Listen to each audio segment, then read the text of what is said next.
What's up, guys? Aaron Benjamin here for another video. As usual, I'm here with my good friend Ty. Guys, if you're new to the channel, don't forget to like, subscribe, and comment. If you've been here before, thank you so much for coming back. Today, we're going to be looking at what, in my opinion, is the best Gi Choke in Brazilian Jiu-Jitsu. I always look at things statistically. I'm a super big Jiu-Jitsu nerd, as I'm sure many of my people who have been subscribed for a while know.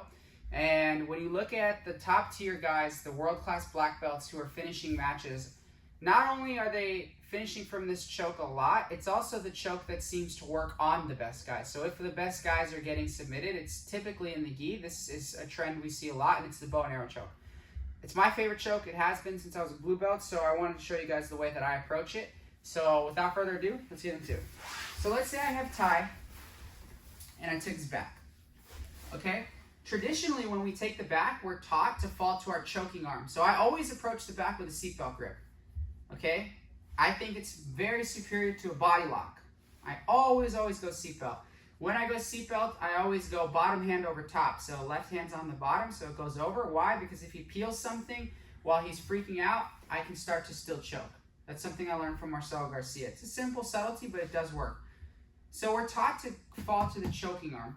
When I do my bow and arrow, the way that I do it and the way I attack the back, I actually fall to my bottom hand, which is my left side. Why are we taught to fall to the choking arm? Because it's harder for him to get out. In order for Ty to get out, he has to get his shoulders to the mat. So we're taught that falling this way is bad, because Ty can start to get his shoulders to the mat and he can start to escape. It's ironic that I'm using Ty for this, because he has like some of the best back defense at our gym. But anyways, we're here. I'm not going to let Ty escape today. I get tight. I keep my head clenched to him. What I always like to do is open his lapel with my left hand. Always. I like to get a better grip. So I open the lapel and I grab. I don't need to grab super deep. And I tell people this, that if they grab super deep, sometimes I see people grabbing way up here. I'm like, don't forget that you can still do no-gi chokes. If I'm grabbing way up here, I might as well just start to attack his neck with one arm chokes, pull my arm out and go for rear naked chokes.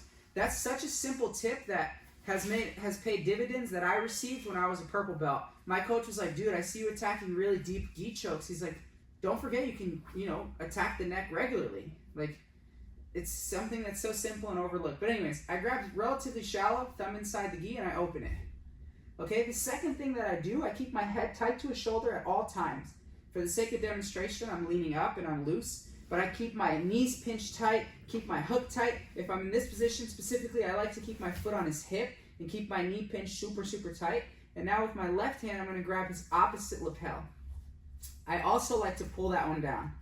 Okay? From here, I go through a string of the same choke, but 3 different applications. The first application is to use my head and shoulder to push his head into my choke and pull my lapels. How do I pull them? My right elbow is going to suck down. So my right elbow is going to suck down to my ribs. It's very important on how I approach this. The mechanics are everything.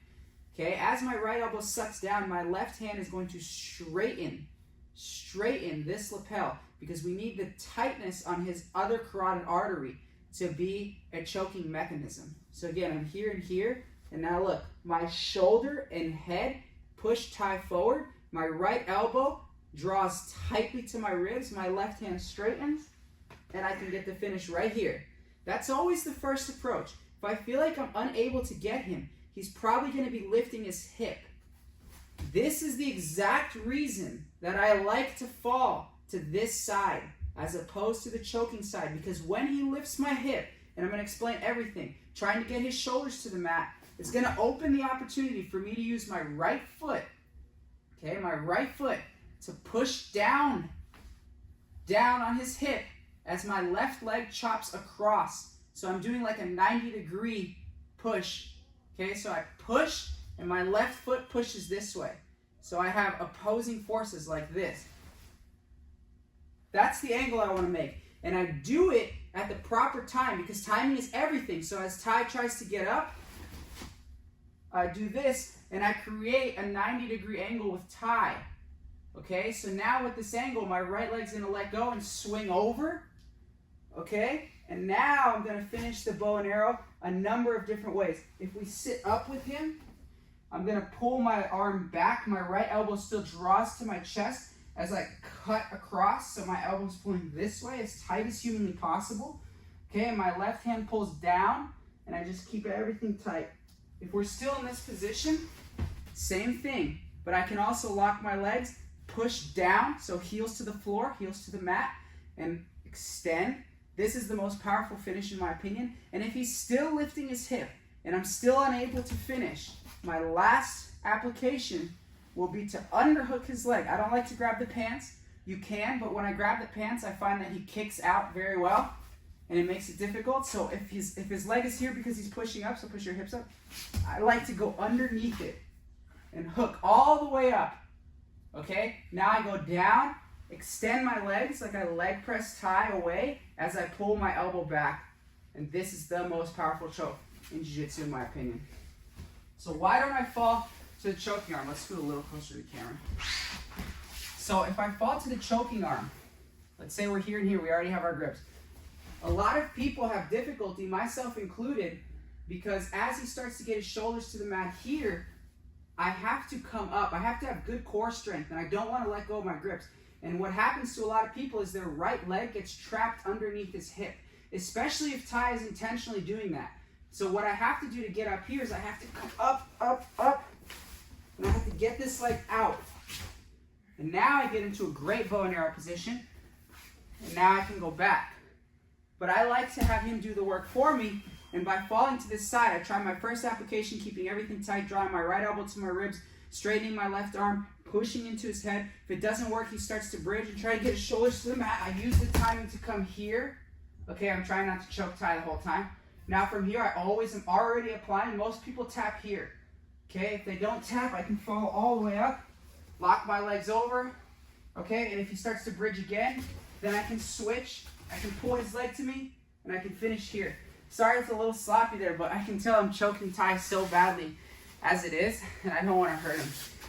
So guys, this is, in my opinion, one man's opinion, the most powerful choke in the gi.